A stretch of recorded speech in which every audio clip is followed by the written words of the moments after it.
They say the brain starts to work the moment you're born and it stops the moment you stand to speak in public, and that happened to me.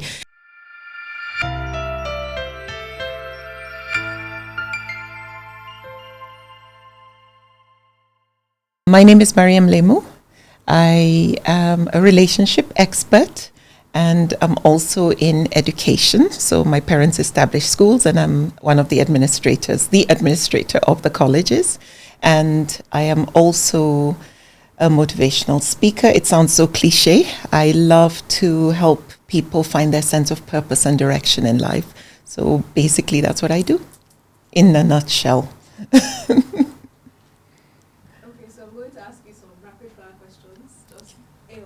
All right. That's for English.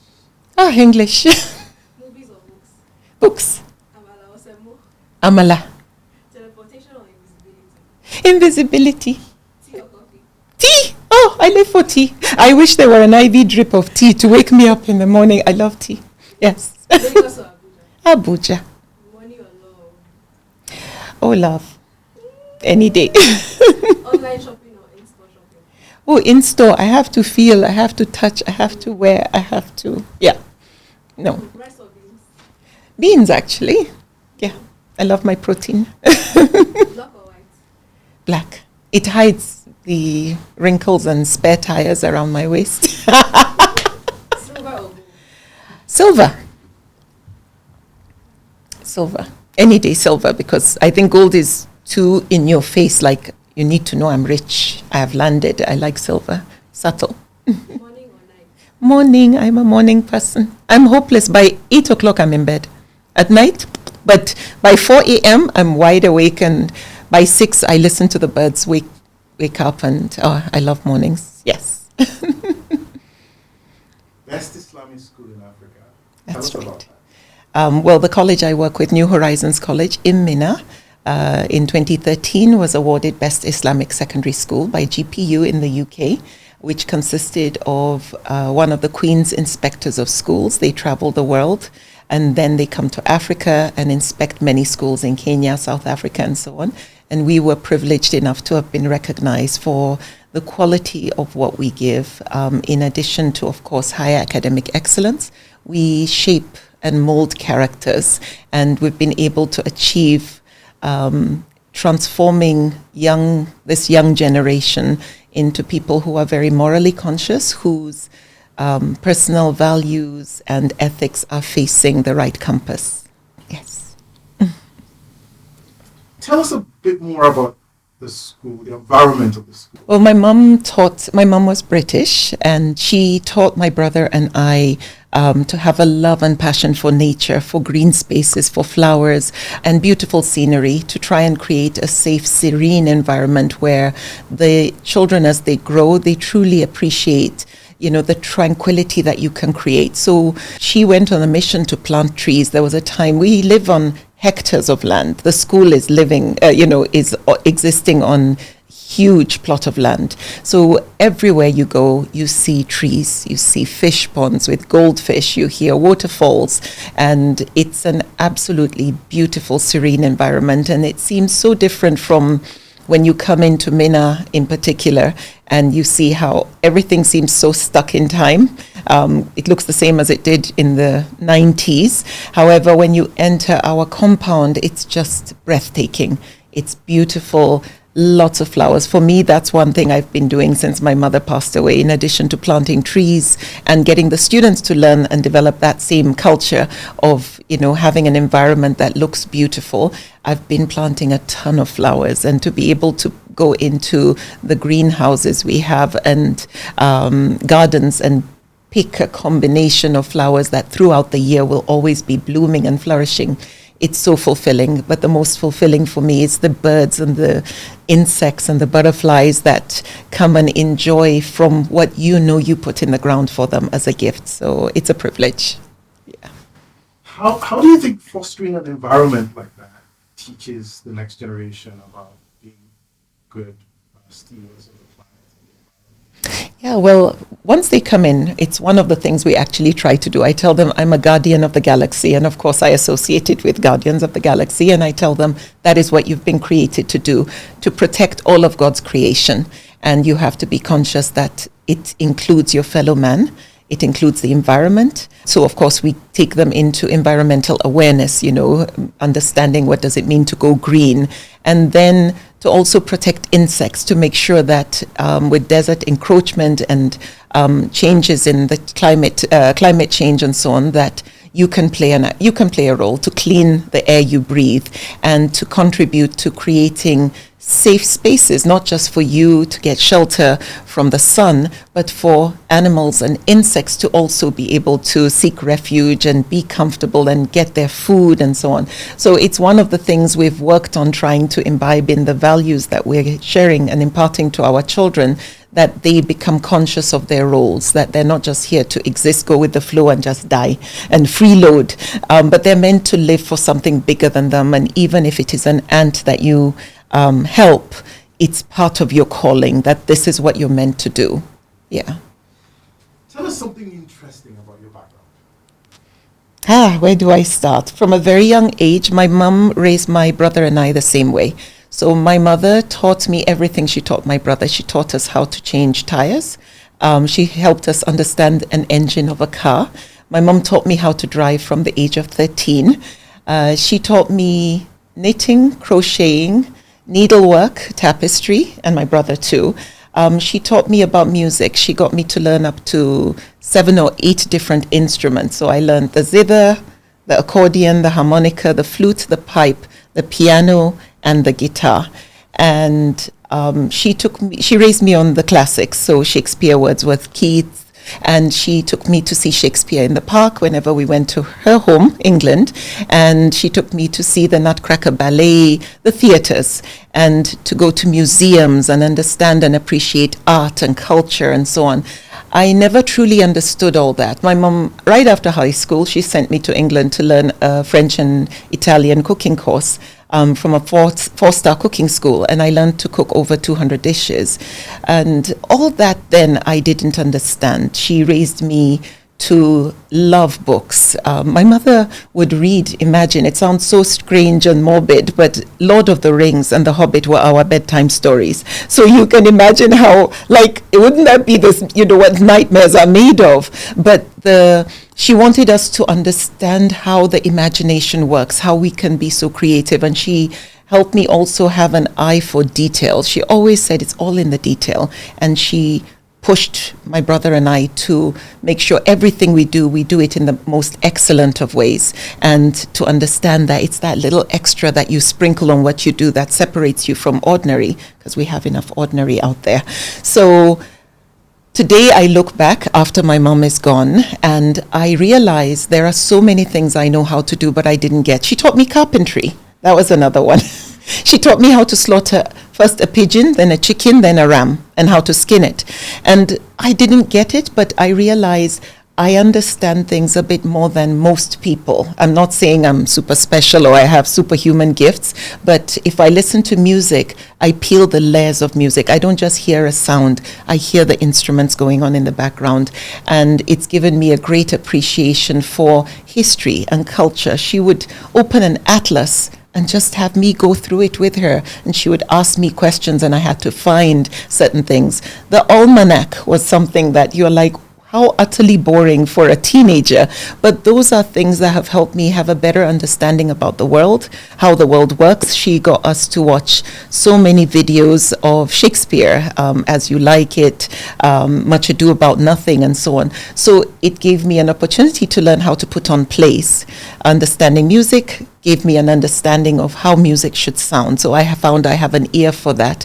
And to appreciate the power that a human being has to shape and mold a person to be able to achieve their greatest calling with all the tools and resources that will help you not only just be successful, but thrive in your various roles. So for me, I am indebted to my mom for the gifts she gave me of learning and understanding these things, which even my learning tailoring, I learned to sew my own clothes. I don't sew my clothes today, but I have an eye of what a good, well-fitting dress is meant to look like. So all those things have come to create and help me make myself an asset.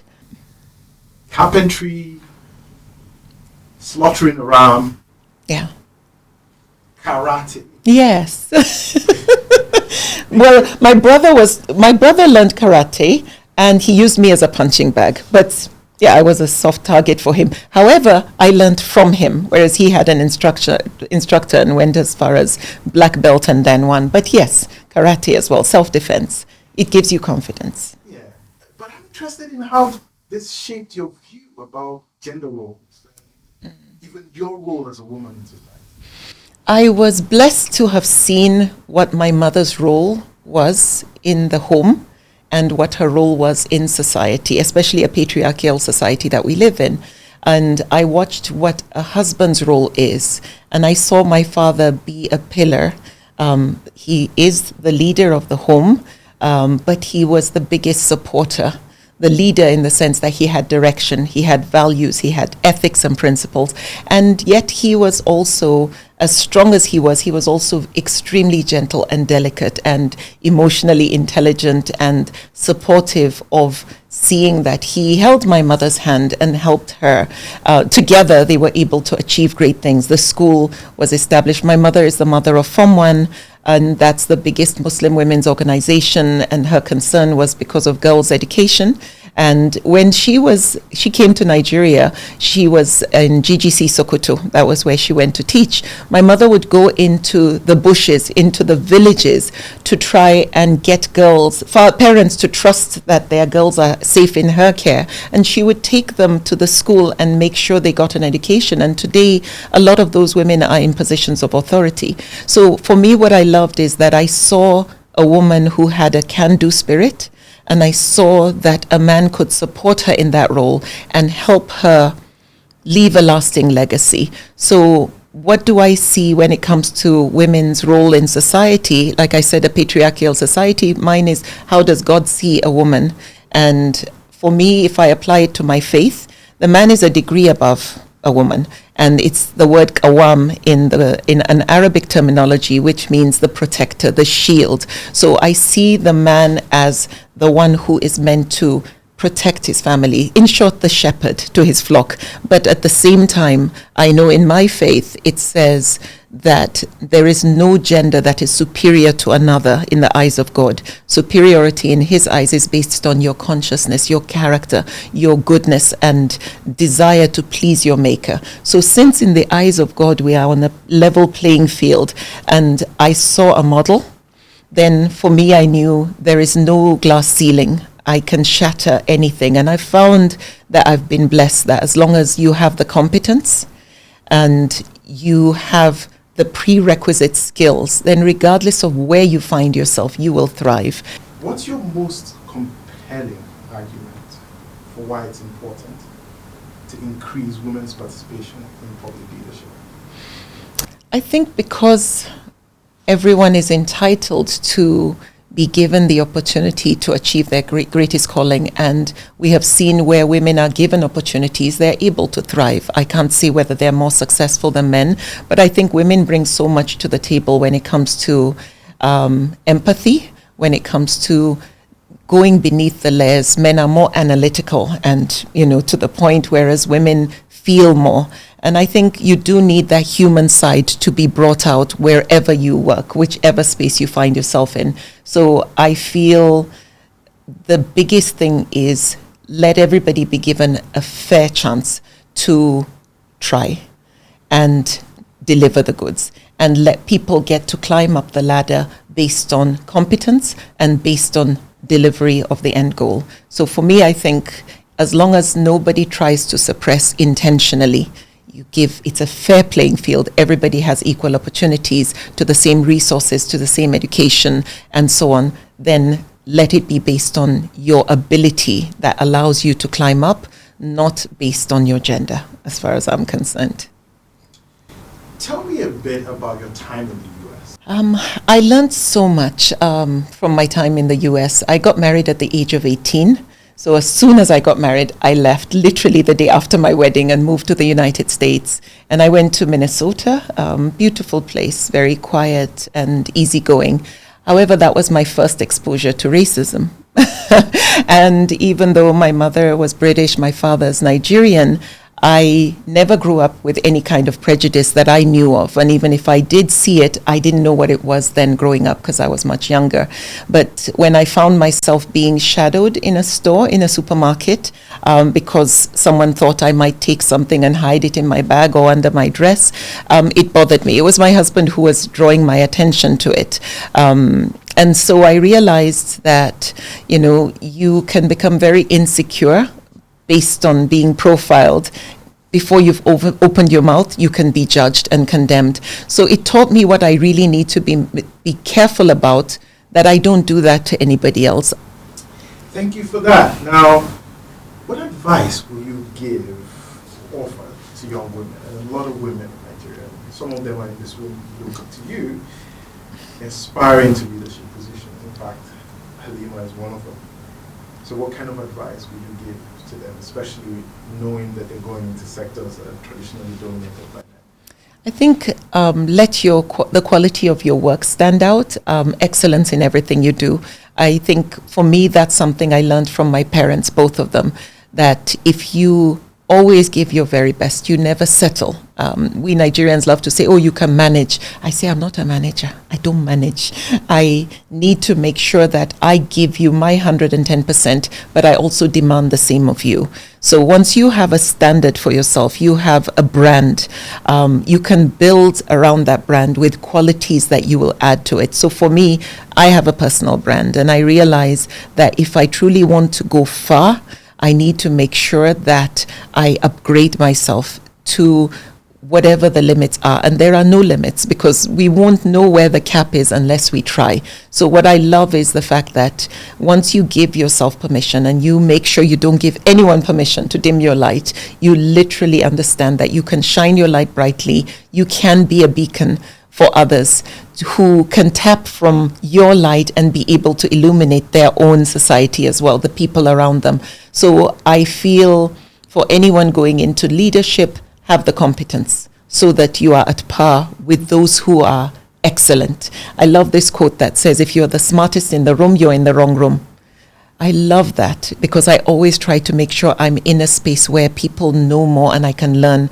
I love also to tell people, young people, always get a mentor, always get someone who is far better than you that you can learn from. What did they do? What values guided them? What qualities did they have that helped them excel and reach where they had reached? So for me, I think excellence in everything you do, push yourself, give yourself permission, and truly, as it sounds cliche to say, believe in yourself, but you don't know your capabilities unless you try. So keep pushing and don't settle, and then make sure you have someone to guide you, people who are the best and the best in what they do. Try and learn what were their best practices so that you can adopt those and push yourself to even be better than that.